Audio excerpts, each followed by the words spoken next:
आबासी का नई सियासी जमात की रजिस्ट्रेशन के लिए इलेक्शन कमीशन से राब्ता।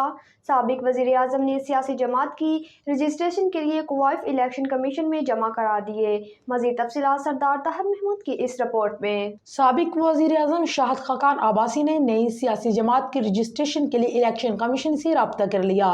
शाहिद खाकान आबासी ने सियासी जमात के रजिस्ट्रेशन के लिए क्वाइफ इलेक्शन कमीशन में जमा करवा दी। इस मौका पर शाहिद खाकान आबासी का कहना था कि सियासी जमात के रजिस्ट्रेशन के लिए इलेक्शन कमीशन को मतलूबा दस्तावेजात फराहम कर दी गई हैं। इलेक्शन एक्ट 2017 के मुताबिक सियासी जमात रजिस्टर करा रहे हैं।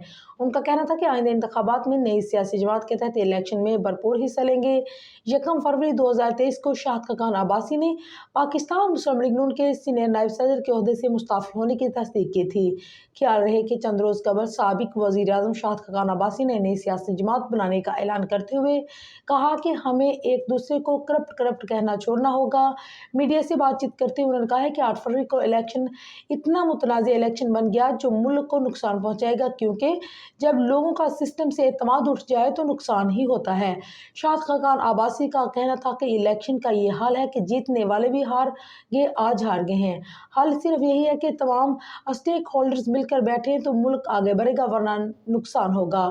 साबिक वज़ीर आज़म शाहिद खाकान आबासी ने मौजूदा सियासी सूरत हाल पर बातचीत करते हुए कहा है कि सियासी जमातें मुल्की मसाइल पर बात नहीं कर रही, नई सियासी जमात बना रहे हैं क्योंकि अवाम के मसाइल के हल के लिए कोई ना कोई बात नहीं हो रही। मौजूदा इंतखाबी मुहिम में भी पाकिस्तान के मसाइल पर कोई बात नहीं की गई। साबिक वज़ीर आज़म का कहना था कि सियासी जमातें मुल्की मसाइल पर बात नहीं कर रही।